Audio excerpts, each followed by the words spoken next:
What is up, new UNE and Vultures? I am just a simple Newtype, and in this episode we're returning to Afterwar Gundam X. Last time, Anil piloted the Esperanza. The gang helped a Newtype Dolphin take down some orcs, and the new UNE helped out Orba and Frost. They're starting to make moves toward their new world order. This time, the Freedom crew are attacked by a man named Zatak. They force the Freedom to head towards an artificial island, and the new UNE are making an upgraded version of GX. So let's get into this.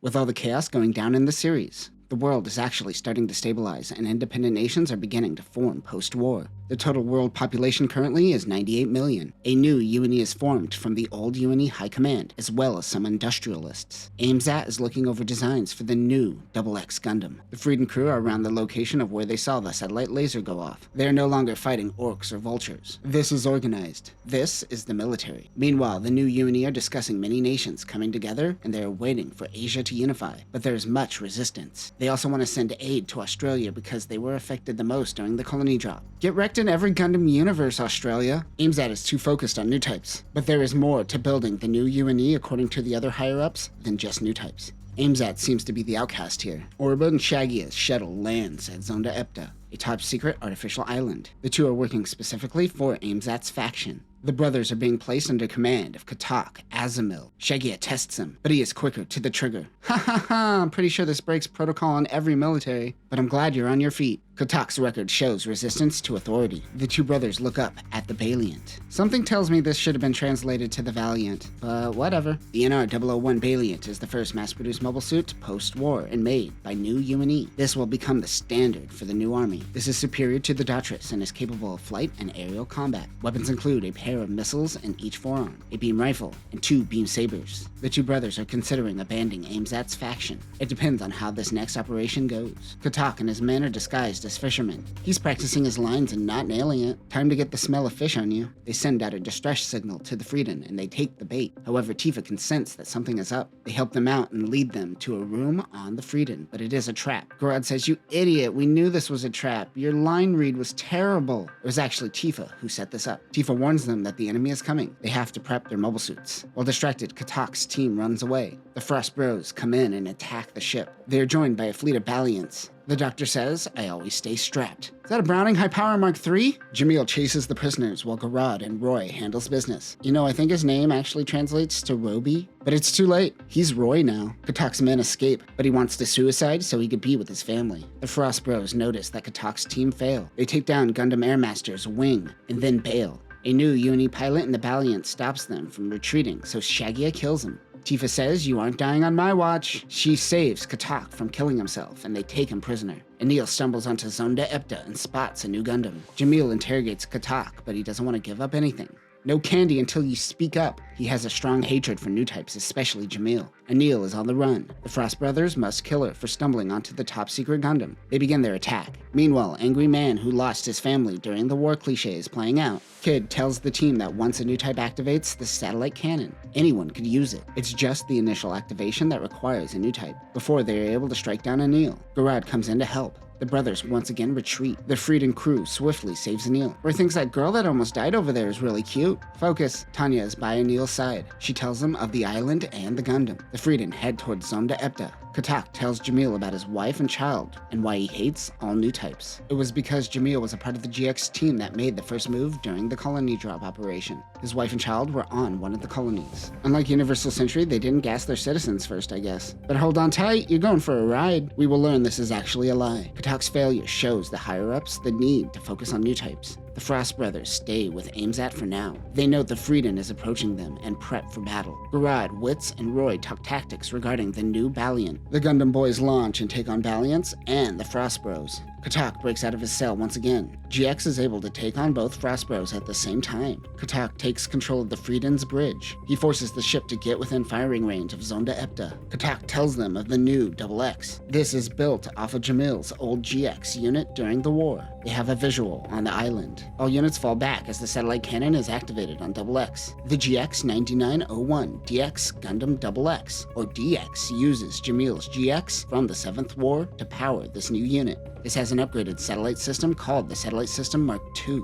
Radiator fins are added on the limbs to improve cooling and increase microwave energy absorption. It has a larger 6-panel reflector unit. Weapons include 2 small head Vulcans, 4 breast launchers, a buster rifle, a lightweight defense plate on the arm made of Luna titanium, a hyper beam sword, a twin beam sword, a beam javelin, the G-hammer, and a rocket launcher gun. It aims the satellite cannon at the Freedom. AIMSAT is bluffing. DX isn't ready and can't fire, but they know Jamil is burdened by the past and won't risk making the same mistake twice. He surrenders. Tifa comes in and shows Katak a sketch of his family. Fear my Newtype powers, non-believer! They conveniently take all the background characters to prison while the main characters get to stick around. How did the UNE know? They begin beating up Garad in typical Wong fashion. Katak punches him in the face. Garad has another adults know nothing moment that happens in all Gundam. The new UNE move up their announcement of their existence to the world, which means AIMSAT should do absolutely nothing. They mention a Lord Bloodman, which shuts him up. The Doctor and Anil are planning a breakout, which is separate from Garad and the others' breakout. Everyone's having a breakout. Theirs involve going in vents. Why are the vents always clean? They should be dirty. Meanwhile, Jamil and Tifa get the first-class treatment. Katak walks in and says, "This is my coffee, little girl." He rethinks his opinion on Newtypes after witnessing Tifa. Anil works behind everyone's back with AIMSAT, but she at least tries to protect Tanya. AIMSAT is planning on ignoring committee orders and contacting Newtype Labs on his own. Garad and the boys are making their escape. They head to the hangar where everything is gone. Anil gets played by AIMSAT. What'd you expect? This is why you and Tanya will never go full lesbian. Roy says, "I got this rocket launcher." A grown man gets beat up and bullied by Garad. He's just a kid, get it together. The man tells him where Tifa is. He finds out that AIMSAT and his team are bailing from Zone to Epta with Jamil and Tifa as prisoner. He's too late. Katak knows they are heading to Newtype Labs and decides to help Garad. They catch up to the ship, but Orba runs defense. Their ship is destroyed and their Gundams fall to the ocean. Their only option now is to board AIMSAT's ship and steal XX. Garad doesn't hesitate. Witz and Roy are still fighting on the AIMSAT ship. Anil apologizes to the Doctor by showing her tits, but she has a flashbang hidden in between those babies. She throws it and her and the Doctor escape. Tifa gets sense what everyone is doing, but she just says the future looks bright. You want to tell Jamil what you're sensing, or are you just going to say vague hippie nonsense? Jamil does a Chuck Norris level roundhouse kick. AIMSAT's people are starting to lose control. The Frost brothers are just watching and thinking it is time for their second phase of their plan. These ships are so roomy they could fit armored vehicles in them with ease. Garad spots DX, but there are snipers watching above. Katak uses Garad as bait to take out the snipers. "Kid, distract him with your body." It allows Garad to get into XX, but he doesn't have the G controller for this unit. Luckily, that's what Jamil and Tifa were up to. They were doing side quests off screen. The Frost brothers are waiting to see who takes the DX before making their move. Jamil comes in with the G controller. Men shoot at Tifa, but Katak protects her and takes some bullets. Katak tells Garad to not let the last generation's war control his life before dying. Garad gets into DX. "Eat Vulcans, suckers!" They head back to the Freedom but are chased by Balients. Garad goes full berserker and tears through them with ease. Shaggy and Orba don't do a damn thing. An even bigger fleet comes in. It is the Far East Army with the help of General Staff HQ. Whoops, you probably shouldn't have disobeyed orders. The Frost Bros take control of AIMSAT's ship. Garad activates the satellite cannon, but he remembers Katak's words. Instead of taking out the fleet, he destroys Zone to Epta. He ended the battle without having to fight anyone. There had to be so many people left on that island, though. We're just gonna ignore that? We're just gonna ignore it, okay. Meanwhile, Bloodman gives a speech to the world. They want a future that isn't driven by Newtypes. Everything seems to be going to the Frost Brothers' plans. The Freedom crew honors Katak, who can finally be with his family. And that will do it for this episode. Katak had a full arc in just a few episodes, but still left quite an impact. After all the pain and suffering, all Katak can offer to the next generation is to simply not play the game. Next time the new UNE begins their campaign to unite the Earth through force, of course, the Airmaster gets an upgrade, and Roy meets Piano Lady. But that will do it for now, Newtypes. Remember, there had to be like a lot of people on that island still, right? Right? Peace.